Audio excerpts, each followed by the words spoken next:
Hello and welcome back to another episode of Inside the Asperger Studios. My next guest was told when she was younger in school that she was not good at art. Well, as she got older, she realized she can take her art was really good and she turned it into a career. Not only that, she's neurodivergent and she's the co-author of Beyond the Ordinary. So sit back, relax, and grab your favorite beverage and let's learn more about her. See you there. I wanna believe in the truth, but only see what I'm shown. Got the freedom to choose, but can't decide on my own. Follow what the group is thinking, bottle up my intuition till it's popping. Hello and welcome back to another episode of Inside the Asperger Studios. Today I'm joined with Debbie Crouch. Welcome to the show, Debbie. Hello, lovely to join you. So why don't you tell me a little bit about yourself? Certainly. My name's Debbie, and I'm a creative wellness therapeutic art tutor. And I found on my own journey that learning how to draw and paint as an adult really supported my well-being. And it helped so much that I gained a passion that I wanted to share this with other people. And that's how I started up Artful Wellness. And Artful Wellness is there for everybody to have a go. All right. So when did you realize you were neurodivergent? I guess I didn't really know as such until I started to recognize traits from interacting with other people. And it was when I was sort of building my business that I recognized that I had these traits going back to being a child, but it's never actually been labeled as such. Um, and I became really interested in it and started joining various different groups and communities to find out more about it. And I actually joined something called Neuroboost, which was really good. It was an online group that people could interact and talk to each other.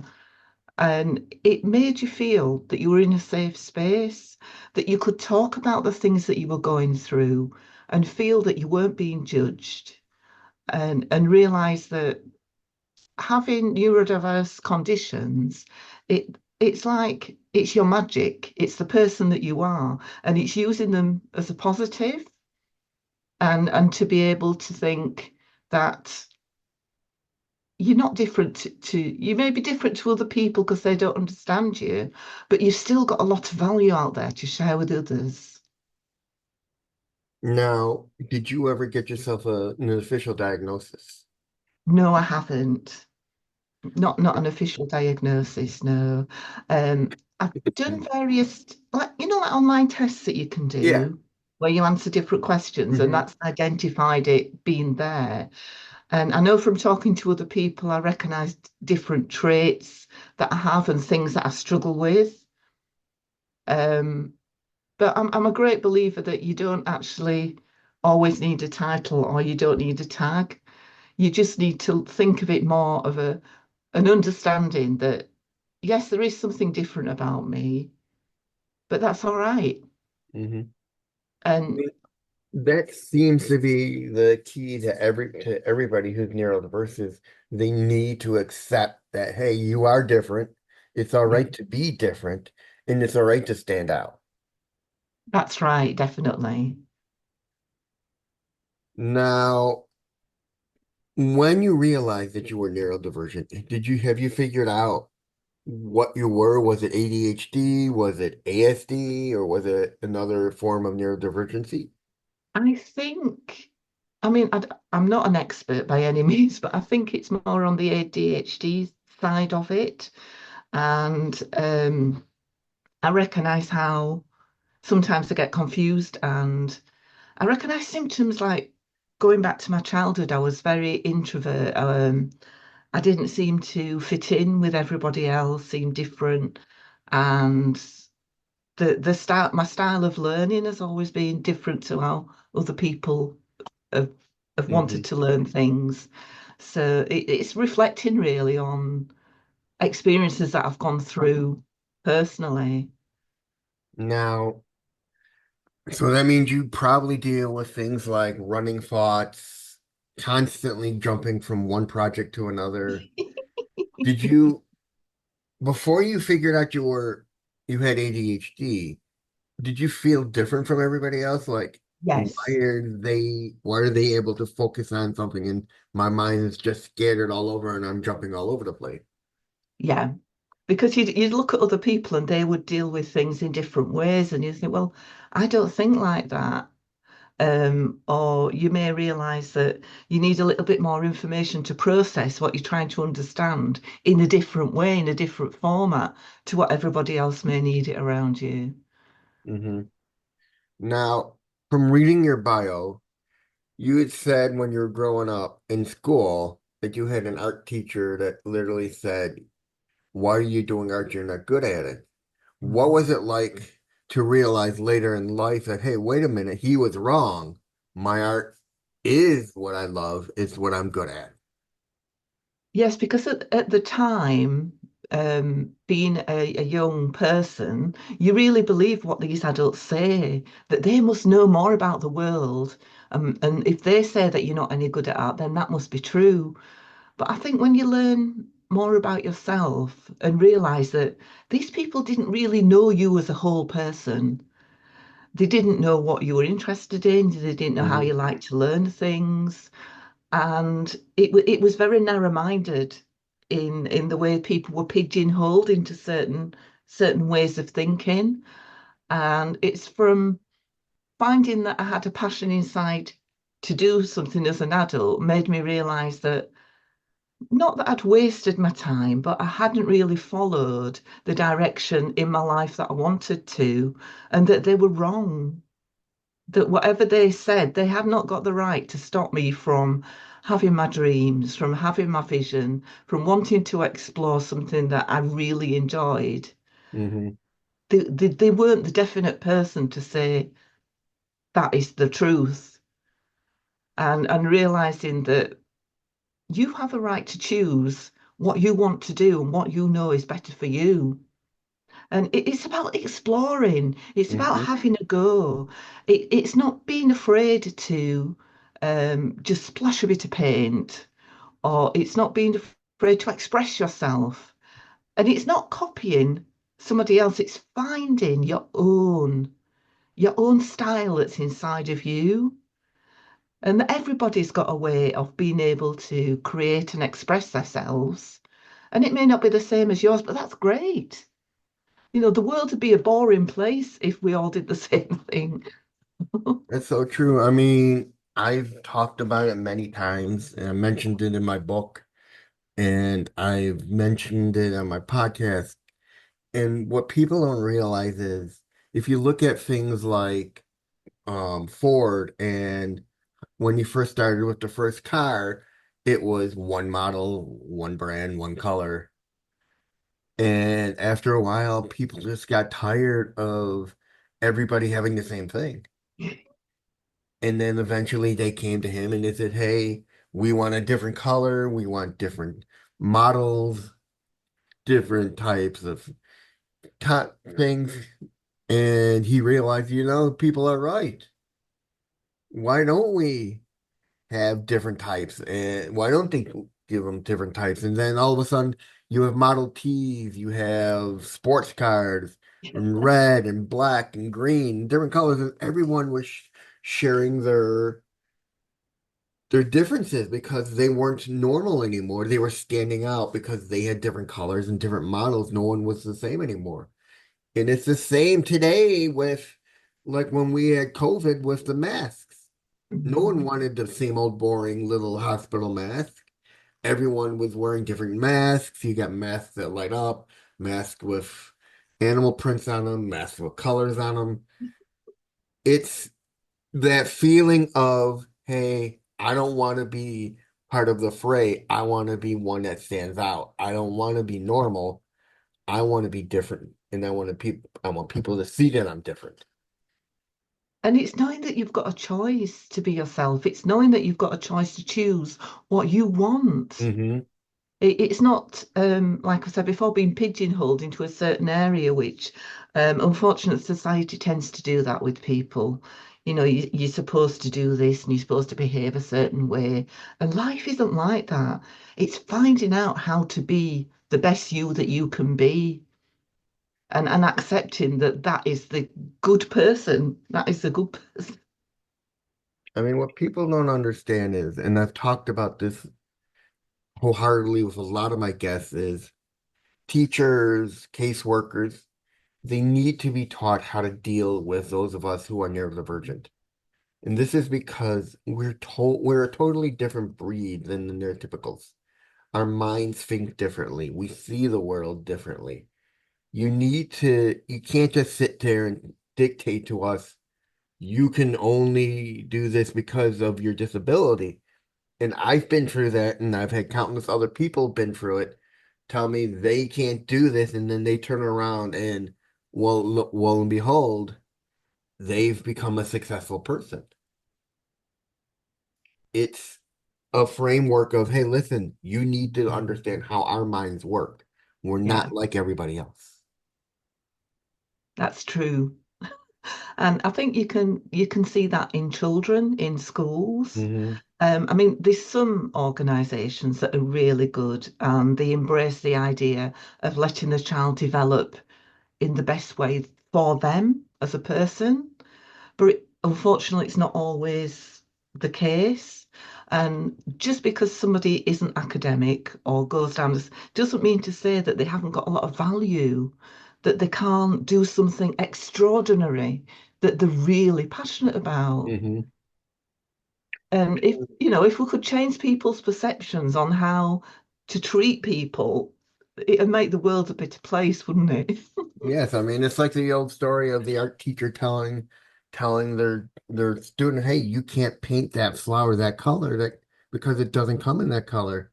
But the child is like, but I like that color. Yes. And it's that back and forth until the teacher goes, sit in the corner.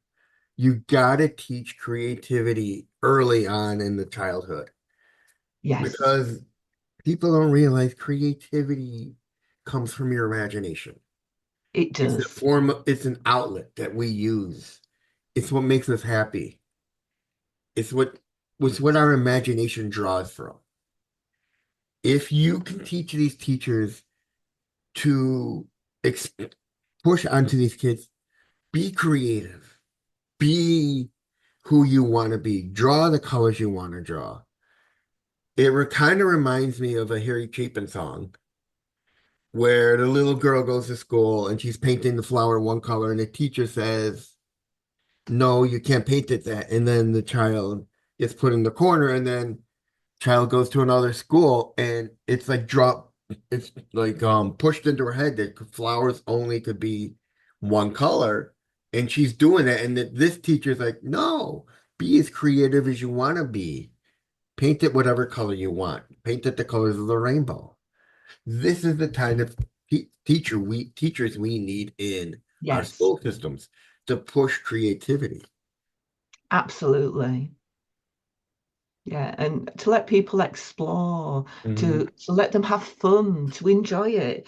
And it's a shame that we lose that essence of being childlike. And that's Mhm. what I try to embrace in the art that I teach other people. It's just have fun with it and just explore your imagination. I mean, the three principles I teach by is shape, color, and imagination, Mhm. and I think those are the most three important things to think of. And um, I just love to see when I've done my workshops how we might do a theme, say, on animal faces, but yet everybody's is totally different and unique. And I love watching other people be creative and see what comes out of their minds and the ideas that you can share with other people. Never get tired.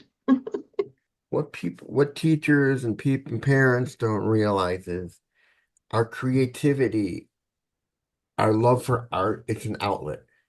Mm, Don't stifle it because it's what we use to escape. it is. Yeah. Now, let's go back into your childhood for a minute. You were bullied.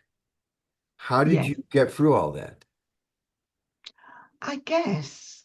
looking back, I always had something inside me where I felt that I was different, but that was fine.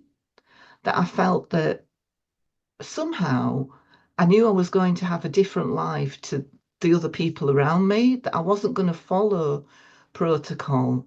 Um, and I used, I suppose I invented stories and I invented invisible friends, which I'm not Hmm. shy to say, and just let my imagination do whatever I wanted to do. So I was quite all right to be in my own little world and to Hmm. explore the things that I enjoyed and to Hmm. cut myself off from the people that weren't nice. I didn't want to be like them. I didn't want to fit in to their world. And I know it's difficult when you're at school and you're in an environment where they're surrounding you. But I guess I always knew there was something out there that was going to come into my life that would change everything. I didn't know what it was. I just grew up with that inside. And all right, it might have taken me till my 40s to really find out what that was. But for me, it's a passion of creativity and wanting to help other people find that magic. What is it like to find yourself all over again and find and do what you love doing? Oh, well, it's like every day I wake up and I'm excited. I can't wait to start the day. I'm always full of creative ideas, and I'm very lucky in the sense that when I was doing art as an adult, I also met my best friend as well. So I've got somebody that we share that joy together. And we're always coming up with crazy ideas or sparkly ideas or whatever you want to call about different ways of being creative and showing that to other people. And there's never a dull moment. There's never a moment where I would say I was bored. There's always something, always something to think to do. I mean, yes, you do. Everybody has off days. You're only human. And I think it's realizing that if you have a day where you don't want to be creative, look at doing something else. Read a book, listen to some music, go for a walk, have a sleep, watch telly, do whatever you feel that you need to do that's good for you inside. But don't beat yourself up about it. Realize that we all have days where we're not on form or we're not all Hmm. together there, but do something for yourself that's going to nourish you, that's going to make you feel better. Now let's talk about your business, the Artful Wellness, and how it's going today since the book came out. Yes, because I've been part of a really good book called Beyond the Ordinary, which was by Mandy Nicholson, that was released in October. And it's where 30 neurodiverse and creative women were invited to share their story.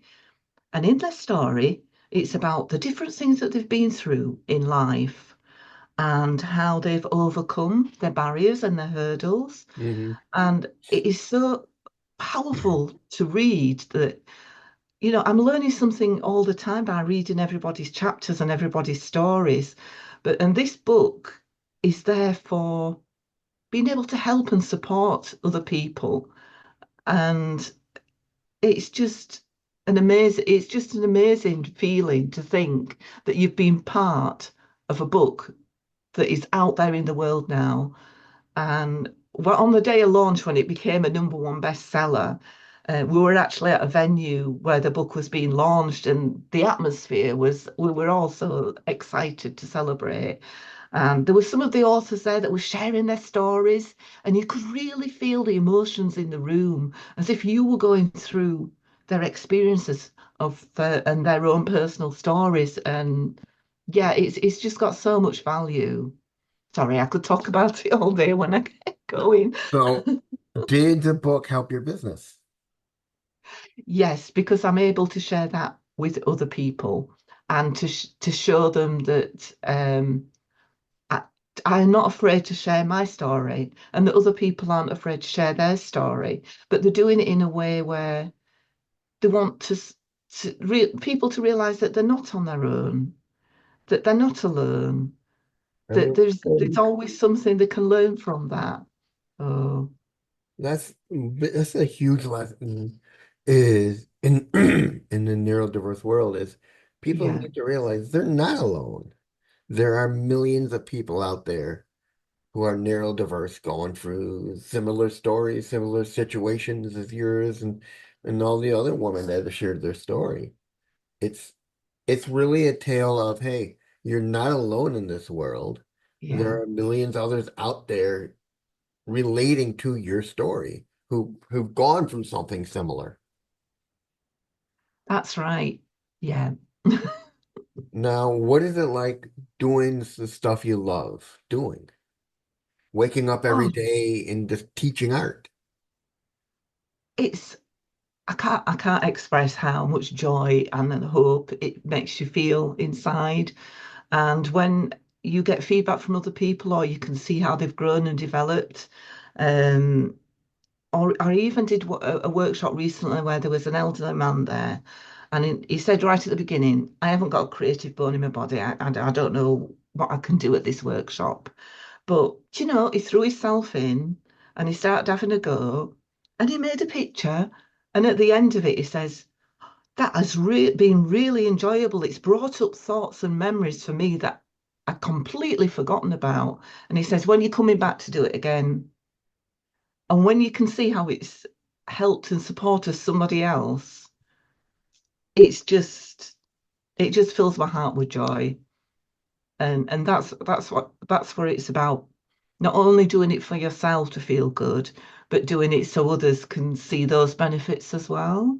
What I believe is, and what you and all the other ladies in the book who are doing art and everything is not only is it an outlet, but art brings out the inner youth.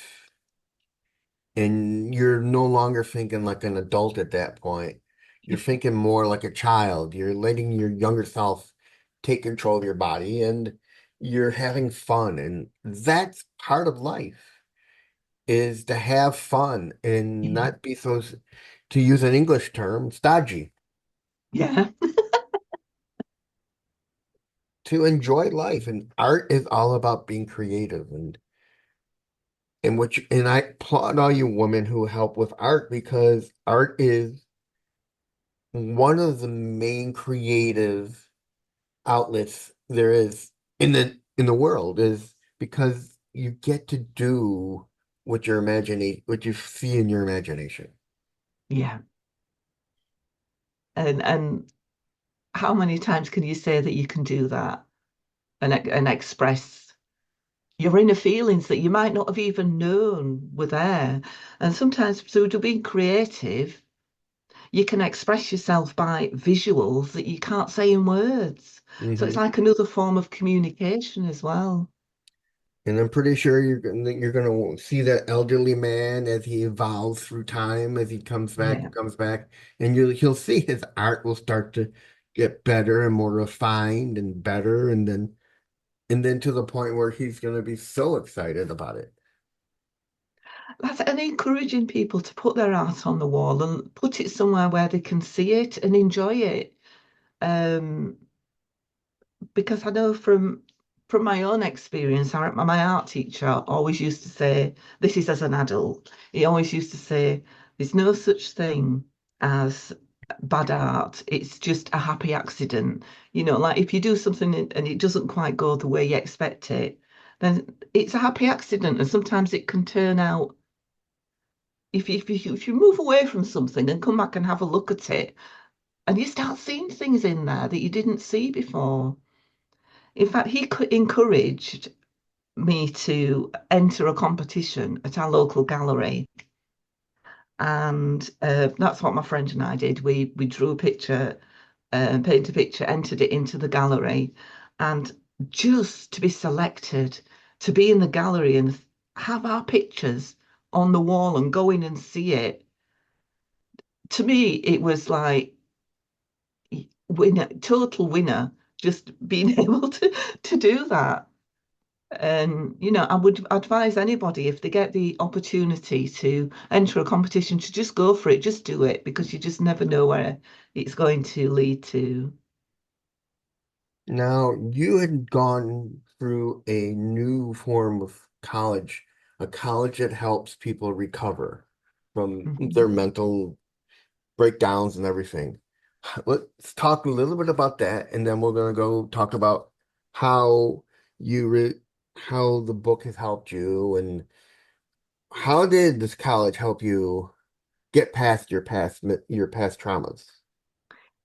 Right. When I went through recovery college, we did a course, Wellbeing Recovery Action Plan, and it was looking at accepting that mental health is an illness like any other illness, Hmm. and how to deal with it as a person, to find tools that you're able to cope, to help your own self-care as you go through.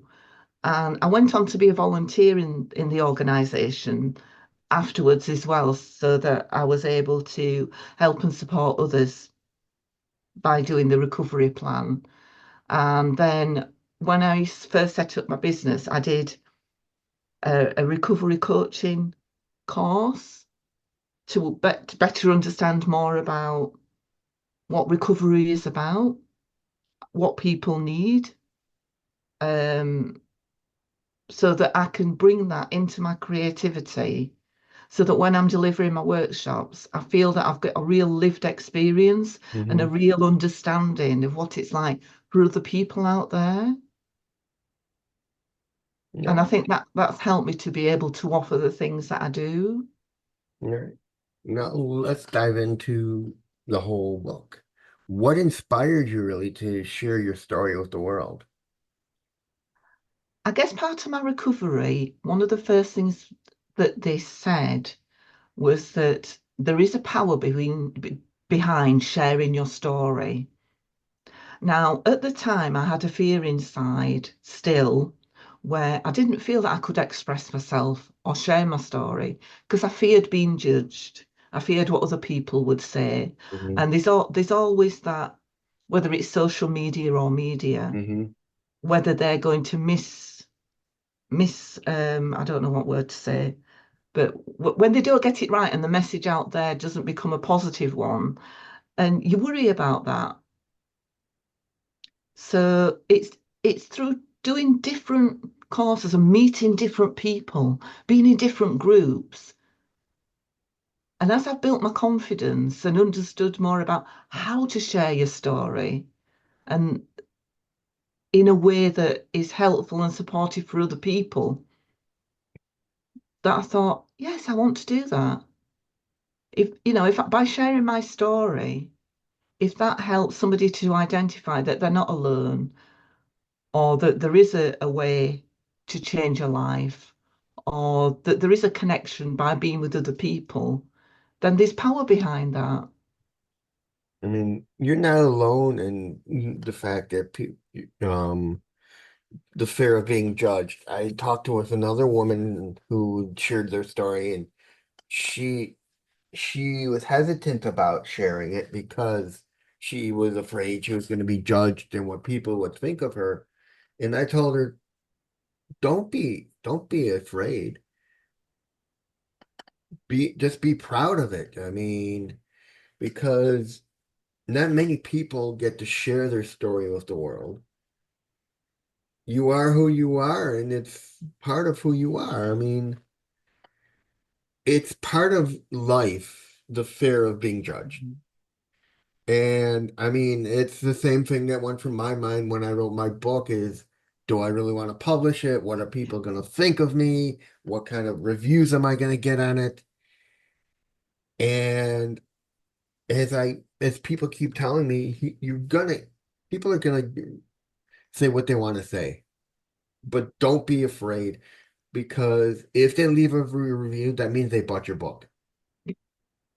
So basically, they bought your book to leave a remark. They spent the $25 to leave a negative remark. I mean, so what's the point of that? And I think some people feel it makes them feel better to say something negative about someone else and actually deal with their own problems. Hmm. So in a way, I almost feel sorry for them because they're not in a position where they're able to deal with themselves as a person and what is important to them in their life. Oh, yes, it's much easier to have a go at so and so over there because I didn't like what they said about this. But you know, in life, you're never going to be able to please everyone. But that doesn't matter. As long as you know inside Hmm. that you are living your best life, It's so true.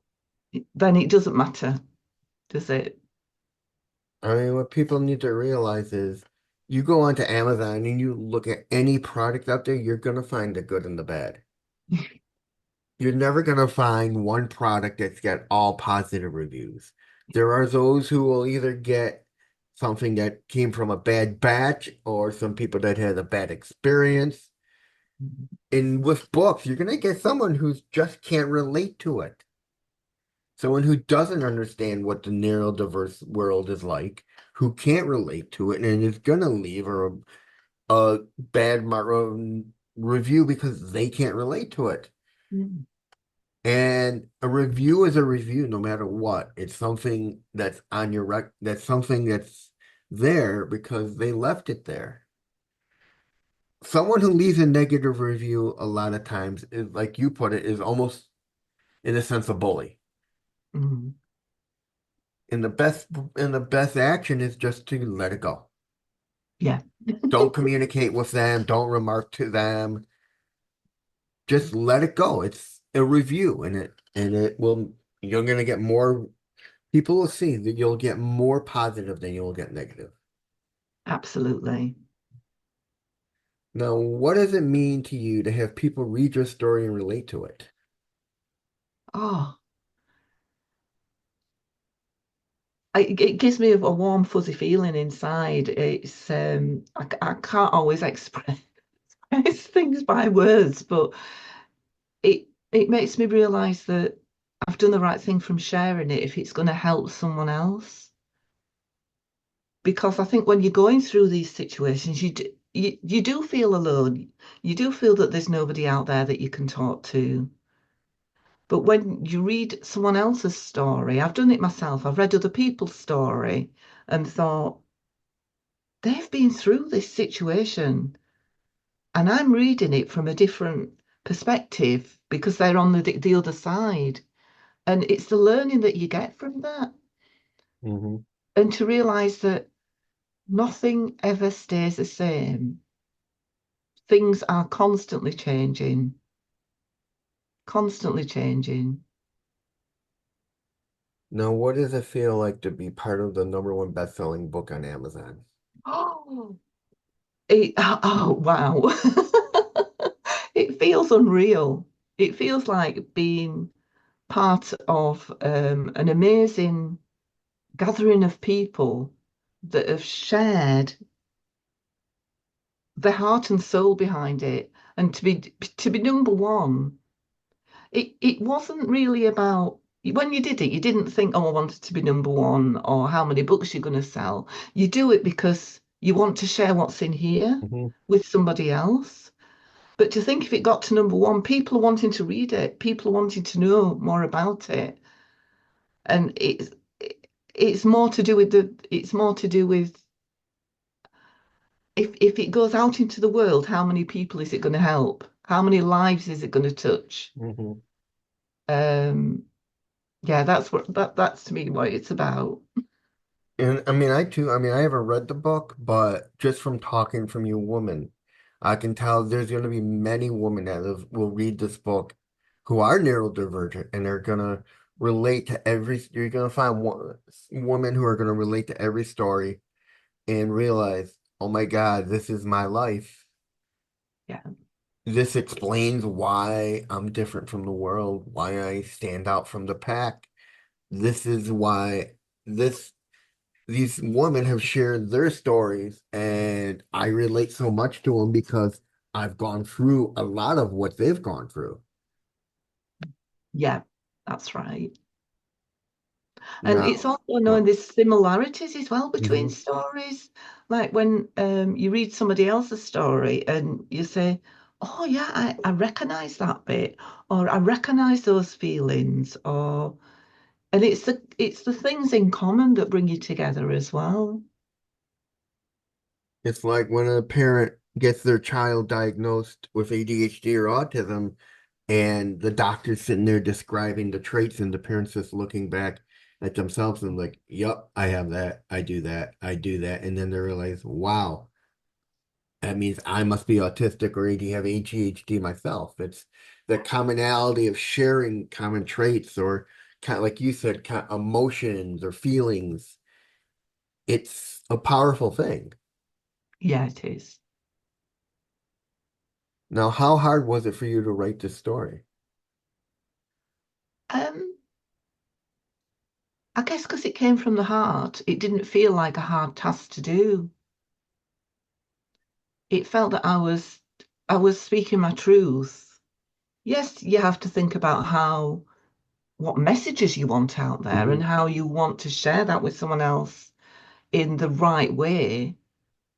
But it just came out. It just came out. And I think when you start to share your story, the best thing to do is to just write it all down anyway, and then just work on it until it's at a stage where if somebody was to read that, they would understand, they would feel emotion, they would gain something positive from doing that, and not be afraid to just get it out there on paper. And now, what advice do you have for those going through what you've been going through, what you have gone through? I guess one of the things that I started to do was right in the beginning, it's called free writing. And I would time myself for 5 minutes to just write whatever was on my in my head on paper and just get it out there. And if you look at it and you didn't like what you've wrote, rip it up, throw it away, it doesn't matter. But it's learning to express yourself by getting whatever thoughts are in your head onto paper. And sometimes you read it and you might learn something about yourself that you hadn't even thought you were thinking about. It's just have a go at doing little things that are going to help you in the long run. And Uh, finally, where can people find out more about you and pick up a copy of the book? right. Well, I have a Facebook group. I've also got a website. I'm on TikTok. I'm on Instagram. I'm all over the place.